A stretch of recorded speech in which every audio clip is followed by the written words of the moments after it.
They operate in the shadows, strike with perfect precision, and vanish before anyone knows they were there. From the depths of the ocean to the edges of the battlefield, this is the hidden world of America's most elite Special Forces units. Starting with Delta Force, the Army's most elite counter-terror unit. They work under Joint Special Operations Command and are a Tier 1 force, which means they take the hardest, most dangerous jobs. Hostage rescues, hunting high-value targets, covert spying, counter-terror missions, or the places where normal units can't go. It is split into main squadrons called A, B, C, and D. Each squadron has 3 troops. One troop focuses on reconnaissance and sniping, while the other 2 do direct assault jobs. There's also a top-secret Black Squadron for the most sensitive missions, the ones no one talks about. Delta even keeps its own covert aviation team that flies small helicopters, sometimes disguised to look civilian, so they can get in and out fast and quietly. Now the Green Berets. These soldiers specialize in unconventional warfare. They train, guide, and work with local forces in other countries to help them fight their own battles. The Green Berets are divided into different special forces groups, and each one focuses on a specific part of the world. The first group handles missions in the Pacific. The third group works across sub-Saharan Africa. The fifth group operates in the Middle East, Central Asia, and the Horn of Africa. The seventh group focuses on Latin America and the Caribbean. And the 10th group covers Europe. Even the National Guard has its own special forces units, the 19th and 20th groups, focusing mainly on Southeast Asia and Latin America. Next up, 75th Ranger Regiment. They're an elite light infantry force trained to hit hard and move fast. Their missions are high energy and often short notice, like helicopter assaults, surprise raids, airfield takeovers, rescuing captured personnel, or recovering sensitive equipment. Now, let's talk about the 160th Special Operations Aviation Regiment. These pilots are the best of the best when it comes to flying in the dark. Their job is to fly elite soldiers like Delta Force and the Green Berets in and out of dangerous zones, often under heavy fire or in pitch black conditions. The Night Stalkers use advanced helicopters like the MH-60 Blackhawk, MH-6 Little Bird, and MH-47 Chinook, all specially modified for stealth, speed, and precision. Now let's move on to one of the most secretive units in the U.S. Army, the Intelligence Support Activity, or simply ISA. This unit works so quietly that most people, even inside the military, barely know it exists. The ISA operates under Joint Special Operations Command, JSOC, and is made up of only around 300 highly trained members. They focus on human intelligence, which means they collect data directly from people or on the ground, and signals intelligence, where they track phone calls, radio chatter, and electronic signals to locate enemies or secret sites. Next is the Cultural Support Teams, or CSTs. These are groups of specially trained female soldiers who work alongside special operations units like the Green Berets and Rangers. Their job might sound different from what you usually hear in combat, but it's one of the most important roles in modern missions. In many parts of the world, especially in regions where cultural or religious customs limit contact between men and women, male soldiers can't directly talk to or search local women. That's where CSTs come in. These women go through tough training. They learn language skills, cultural awareness, reconnaissance, survival, and communication tactics. Now, one of the Army's most people-focused and mission-critical units is the 95th Civil Affairs Brigade.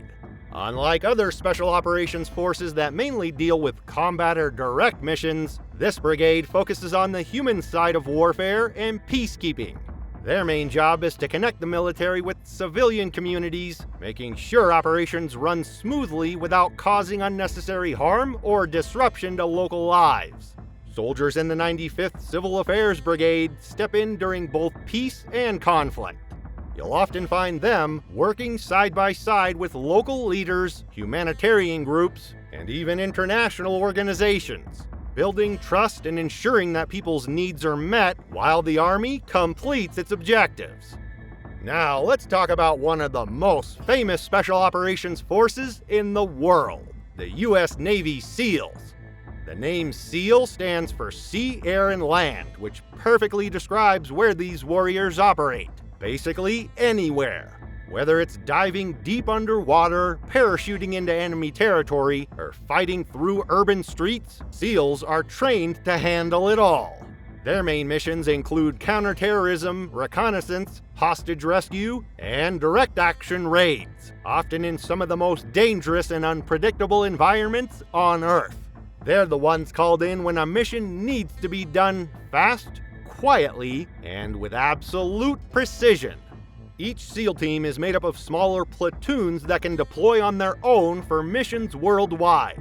But getting into the SEALs, that's another story. Their training program, known as BUDS, Basic Underwater Demolition SEAL, is legendary for being one of the toughest in the world. Recruits face brutal physical challenges, endless ocean swims, freezing water, and mental exhaustion, all to prove they can stay calm and focused when everything around them is chaos. Next up are the SEAL Delivery Vehicle Teams, or CDVTs, the Navy's underwater taxi for the toughest missions. These teams ride in small submersible vehicles that let SEALs sneak up on enemy shores, harbors, or coastal targets without being seen. They use special gear like dry deck shelters on submarines to hide and launch the vehicles, so operators can slip in and out quietly. SDVTs usually support jobs like scouting the coast, sabotaging key targets, or dropping off assault teams for a surprise strike. It's all about getting the right people to the right place underwater, without anyone knowing they were ever there.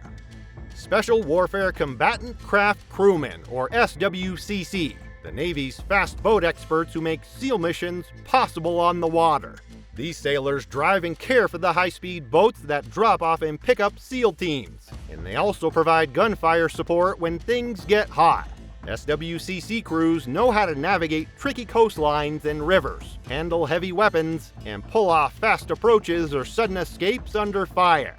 They keep their boats in top shape, read the sea like a map, and move with the kind of speed and precision that keeps teams safe and missions on track. Now, the Naval Special Warfare Development Group, known as DEV Group, or SEAL Team 6. This is the Navy's Tier 1 Special Mission Unit. They handle the toughest, most sensitive operations in the world. Their jobs include counterterrorism, hostage rescues, and hunting high-value targets, often in places no one else can reach. Only the most experienced SEALs are invited to join, and getting in isn't easy. Only the best of the best make it. Dev Group often works with other elite specialists like para-rescue jumpers, PJs. Dev Group also coordinates with combat control teams, who manage air traffic in combat zones and ensure the right forces arrive exactly where they're needed. In short, SEAL Team 6 isn't just elite. They're the tip of the spear, ready to strike anywhere, anytime, with unmatched skill and precision. Combat controllers, or CCTs, are the experts who bring the sky to the battlefield. They're trained air traffic controllers who jump into rough, remote places and quickly set up safe landing zones. Once there, they guide aircraft in and out, call in close air support, and make sure planes, helicopters, and ground teams all work together without chaos. Tactical Air Control Party Members, or TACPs, are the ground team's go-to air experts. They embed with Army and Marine units and act like the link between soldiers on the ground and pilots in the sky. When troops need a precise airstrike, artillery round, or any kind of fire support, TACPs are the ones who call it in, mark targets, and guide pilots to hit the right spot. They move with the unit, share the same risks, and make sure air power is used safely and exactly where it's needed. Special Reconnaissance Operators, or SR, are the modern eyes and ears behind enemy lines.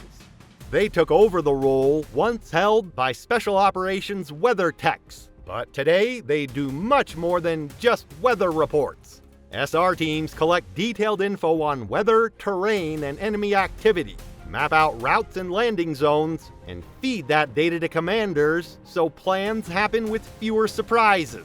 They live and move quietly, using sensors, cameras, and on-the-ground observation to spot dangers, find safe paths, and give commanders the exact information they need to act with confidence.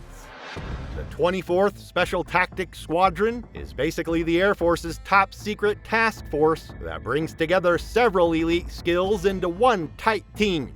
It's a mix of rescue medics, PJs, air controllers, CCTs, target callers, TACPs, and recon specialists, SR, all working side by side. They handle the most sensitive behind-the-scenes missions, often teaming up with units like Delta Force and Dev Group, where quick planning, precise air control, rescue skills, and stealthy intelligence all have to come together perfectly. The Marine Raiders are the Marine Corps' elite special operations warriors. They handle missions that go far beyond conventional combat, including direct action strikes, special reconnaissance, training allied forces, and counter-terrorism operations. The Ranger Regiment is made up of several battalions, each able to deploy Marine Special Operations teams anywhere in the world on short notice. These Marines are trained to move fast, strike hard, and adapt to any environment, making them a key force in global special operations. The Marine Special Operations Teams, or MSOTs, are the Ranger Regiment's precision strike units. These small, highly mobile teams can work on their own for long periods in remote or hostile areas. They train local forces, gather critical intelligence, carry out raids, and complete missions that require speed, stealth, and flexibility. MSOTs are built to adapt to any situation, making them one of the most versatile units in the Marine Corps' Special Operations community.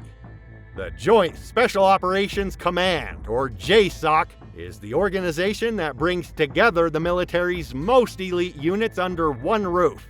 It oversees Delta Force, Dev Group, the 24th Special Tactics Squadron, and the Intelligence Support Activity, making sure these teams operate smoothly together. JSOC coordinates joint missions, inter-service training, and complex operations that often involve multiple branches of the military.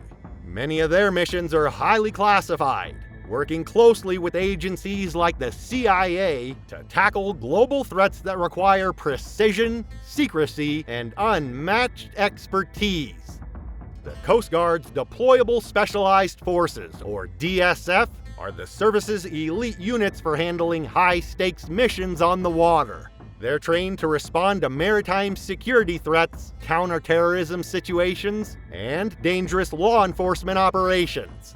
This group includes Maritime Safety and Security Teams, MSST, Maritime Security Response Teams, MSRT, Tactical Law Enforcement Teams, TACLET, Port Security Units, PSU, and the National Strike Force. Of these, the MSRTs are the Coast Guard's closest equivalent to a counter-terrorism force. They can board hostile ships, stop piracy, or even respond to chemical, biological, or other weapons of mass destruction threats. The U.S. Army Psychological Operations Forces, also called Military Information Support Operations, MISO, are the Army's experts at influencing and shaping perceptions. Their job is to reach foreign populations through carefully crafted information campaigns, using tools like leaflets, radio broadcasts, social media, and even face-to-face engagement. MISO soldiers are trained in languages, cultural awareness, and media production, so they can deliver messages that truly connect and make an impact. They often work alongside civil affairs teams and other special operations units, supporting missions by shaping the environment and influencing decision-making without firing a single shot.